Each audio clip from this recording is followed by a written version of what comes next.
Ha?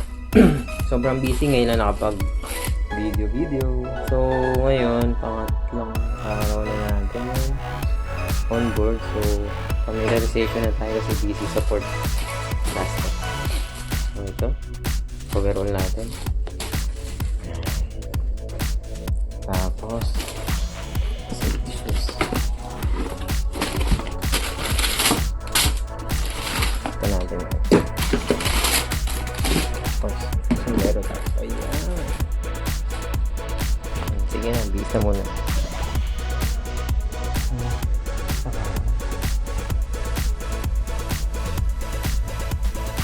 Kasi yung datingan mo, boy. Ay, number. Dito na tayo. Anong number mo? Number 26. Yun ang tandaan mo, nakita mo yun. Pagbaba natin, ipakita ko sa iyo. Ay. Dito muna tayo sa loob ng cellphone.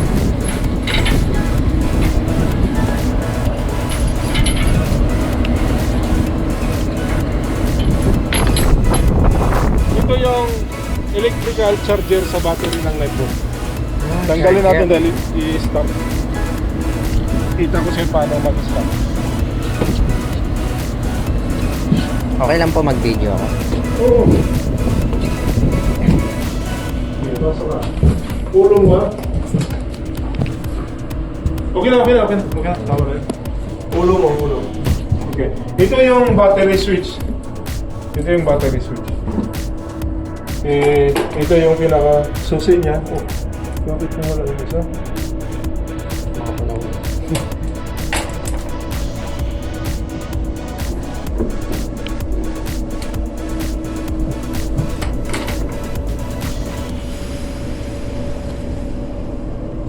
Kali, pasok mo ito. Ganito. Yan. Pasok. Sige, tapos pihit. Pakanan. Kanan. Oh, sige. Para ma-on. Sige. Oh, yun. Okay? On na po siya. Tayo dito. Ngayon, ito yung pinaka-switch niya. Run. Ilagay mo sa run. Para ikaw na. Run. Sige. Yan. Ibig sabihin may ano na. Start. Pindutin mo. Oh, sige. Pagkara natin. Ngayon, ito yung photo niya. Sige. Ikaw. Sige. Yan. Magkaroon.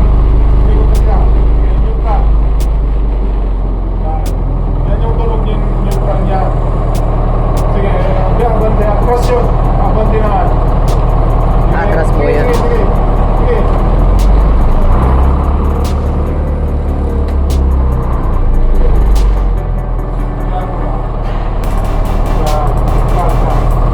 So ngayon,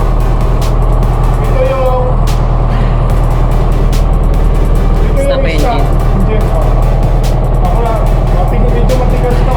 Para sa safety lang ba? Anuin mo lang.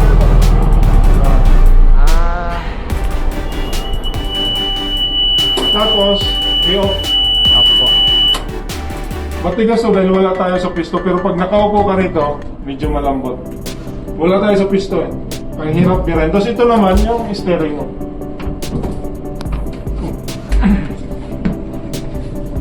Ayun. Ayaw, may ikot. Bigat? Opo. Okay. Ayos. Ayos. Ngayon, yung lights natin. Yan. Sa compass. Tapos, nandun yung isang cabin. Yes,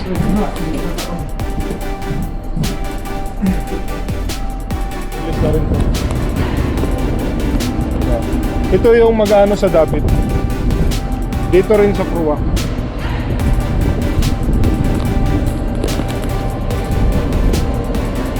Tinatawag to na arm stopper. Tandaan mo ha, yung dalawa na yan ha. Tatanggalin. Tapos dito sa baba,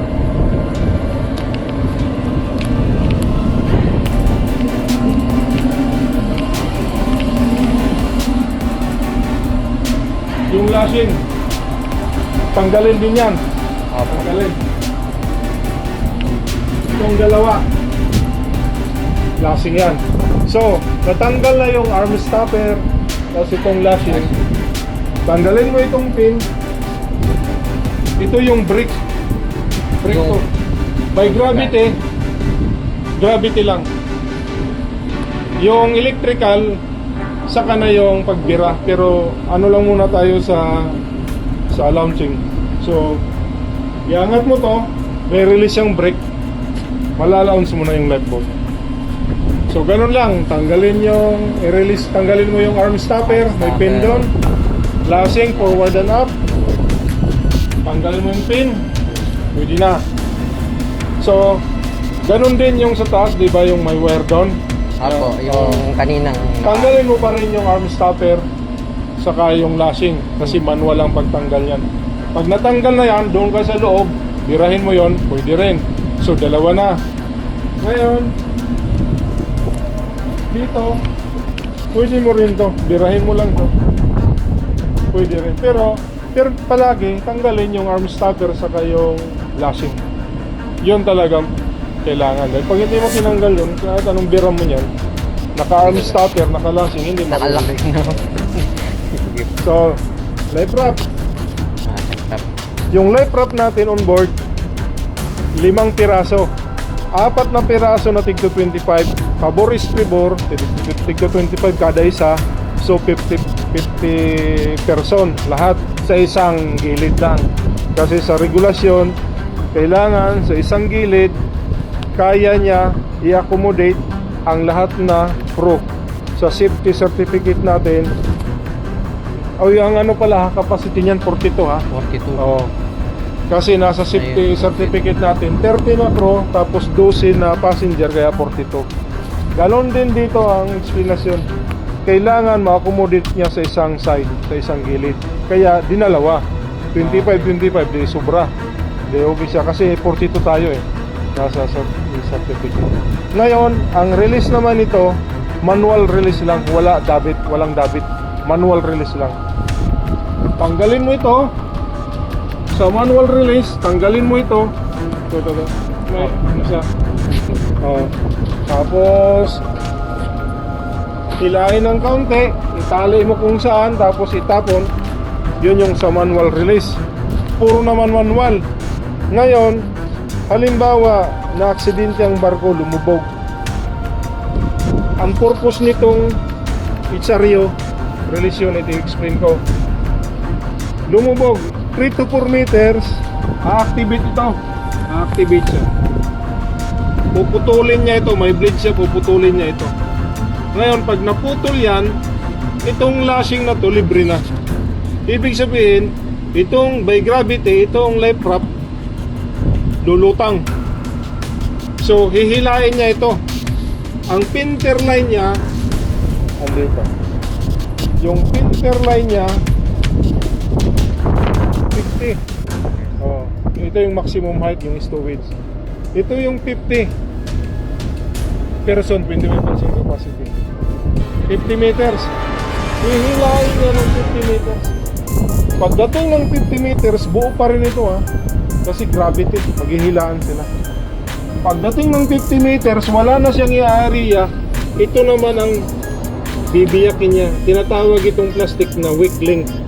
Yung pala yung weak link. Pagdating dito, mabibitap to. Ang unang bibigay yung bote niya sa loob na CO2 para mag-inflate. Para muna ma-inflate. Pag na-inflate siya, lumubo na siya, gravity, matatanggal ulit to. Kasi weak link lang to eh. Yan yung purpose ng Itsario. Ako na gari. Ay.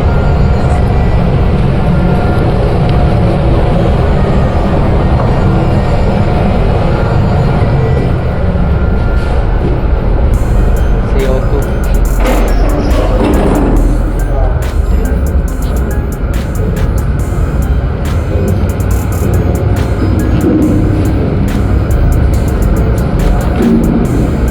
Ito yung CO2, Big 4 up.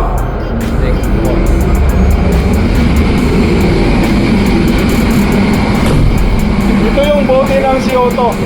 Ay, pala. Yung tatawag na low pressure. Isa lang. Yun din ang procedure na in-explain ko doon sa'yo sa taas. Ganun din ito. Ay, ito po yun. 4, 3, 2, 1. Purifier of engine room. Emergency cases generator. Itong dalawa lang bubuksan. Tapos kung anong area. Parehas ito sa taas. Okay po.